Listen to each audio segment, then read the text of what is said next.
Halo semuanya, ketemu lagi dengan aku Elsaf dan maaf kalau misalkan aku uploadnya rodok telat-telatan rek. Karena yo aku memang lagi ono pekerjaan sing harus aku kerjakan dan numpuk banget. Pesanan yo alhamdulillah mulai akeh karena kan ini mau mendekati hari raya jadi ono usaha sing harus tak lakukan gitu kan ya. Dan nggak tahu kenapa beberapa hari ini YouTube ku sepi, tapi aku ya nggak apa-apa sih ya, aku tetap akan memberikan sebuah berita yang aneh dan juga seputar berita-berita terbaru gitu. Nah, berikut ini ada satu berita di mana ada seorang bapak-bapak yang katanya ODGJ, yaitu bapak-bapak ini tuh menghabisi orang dan memakan bagian tubuh tertentu. Gimana soal kronologi ceritanya tanpa basa-basi lagi, berikut ulasannya. Jadi beberapa hari lalu ono kasus di Bengkulu di mana ono ODGJ sing menghabisi satu orang secara sadis, yaitu tepatnya di Desa Rimbo Recap, Kecamatan Curup Selatan, Kabupaten Rejang Lebong, ke Provinsi Bengkulu. Mungkin di sini ada yang dari Bengkulu, mungkin denger ya. Nah, pelakunya itu adalah RO 42 tahun warga Simpang Kota Bingin, Kecamatan Merigi, Kabupaten Kapahiang, Bengkulu. Dan korbannya yaitu bernama Yondes 36 tahun warga Desa Rimbo Recap, Bengkulu. Dan kasus ini bermula pada saat RO dan Yondes ada di sebuah kolam pemancingan. Nah, korban itu pada saat itu sedang melintasi di daerah kolam pemancingan itu. Dan korban Yondes juga diduga mengejek pelaku RO, di mana pelaku ini adalah orang yang kerja di tempat itu, atau biasa disebut penjaga kolam gitulah ya. Seketika pada saat itu RO ini ku nggak terima gitu kan, karena diejek dan dikatain banci oleh Yondes. Dan setelah itu pelaku itu marah lalu mengambil senjata tajam jenis parang. Pada saat itu pelaku itu mendekati korban dan langsung menebas korban hingga tangan korban itu putus gitu kan ya.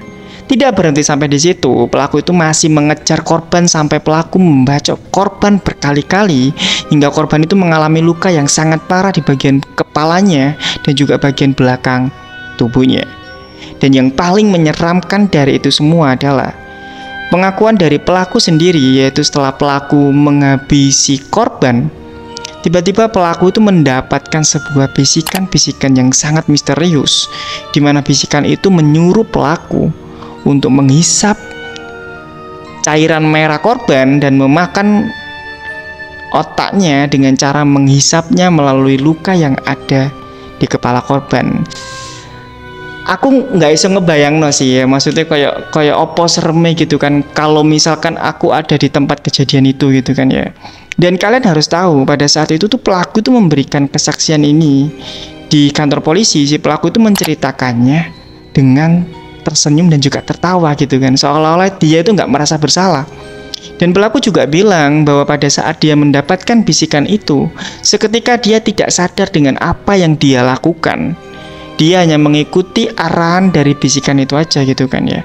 Dan setelah itu pelaku menghabisi korban dan melakukan hal menyeramkan itu.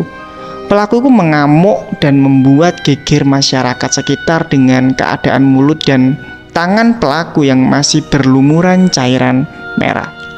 Bahkan kasus itu nggak terjadi di satu orang aja rek. Pada saat itu ada juga pengendara yang sedang melintasi kawasan tersebut lah ya, karena pengendara ini tuh mau berangkat buka bersama. Dan pengendara itu juga mendapatkan tebasan senjata tajam dari pelaku. Hingga puncaknya pelaku ini tuh melakukan pengerusakan, penganiayaan, dan juga merusak salah satu warung milik masyarakat di situ.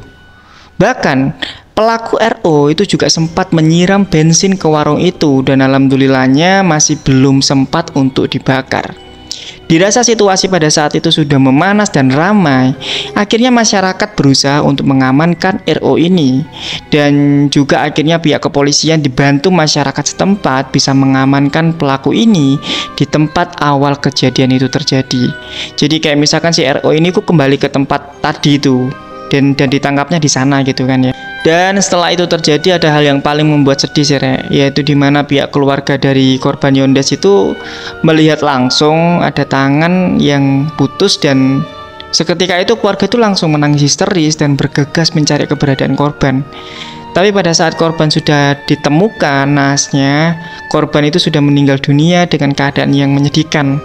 Dan saat ini pelaku ini tuh masih diamankan di Mako Polres Kapahiang, dan korban juga masih dibawa di RSUD Rejang Lebong untuk dilakukan penyelidikan lebih lanjut. Dan polisi saat ini juga masih menyelidiki motif dari kasus ini.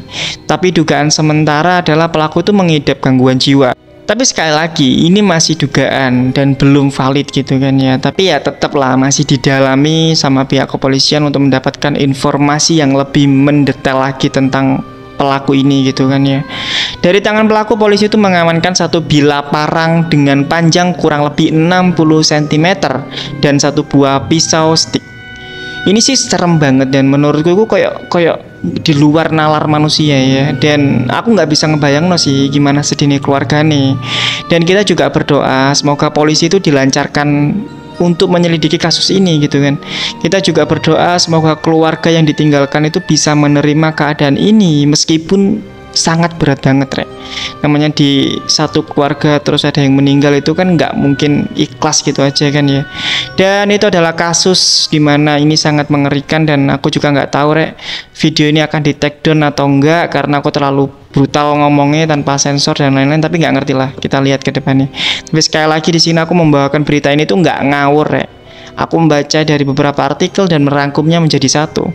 Dan sekali lagi terima kasih buat kalian yang sudah nonton El Kasus sampai habis. Maaf kalau misalkan aku rodok telat-telatan bulan-bulan ini karena ya memang ini mau mendekati hari raya, aku harus melakukan pekerjaan lain gitu, karena YouTube ini adalah di senggangku gitu kan. Aku suka ngedit, aku suka ngevideo, dan intinya terima kasih buat kalian yang sudah stay, buat kalian yang sudah nonton videoku El Kasus. Semoga videoku naik, kalaupun nggak naik juga nggak apa-apa.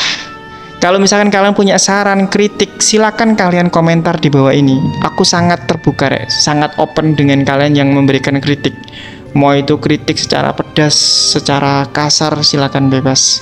Dan aku butuh referensi, mungkin juga ada di antara kalian punya berita, silakan kalian komentar di bawah ini. Dan aku kate sahur iki wis jam 2. Oke, selamat pagi. Dan setelah itu ada hal yang paling membuat sedih, yaitu di mana pihak keluarga dari korban Yondes itu melihat langsung ada tangan putus dan seketika itu. Tapi ya namanya kasus yang nggak harus tetap di situ kan ya. Ya, untuk mendapatkan informasi lebih dalam dari tangan pelaku, polisi itu mengamankan, tapi tetap masih didalami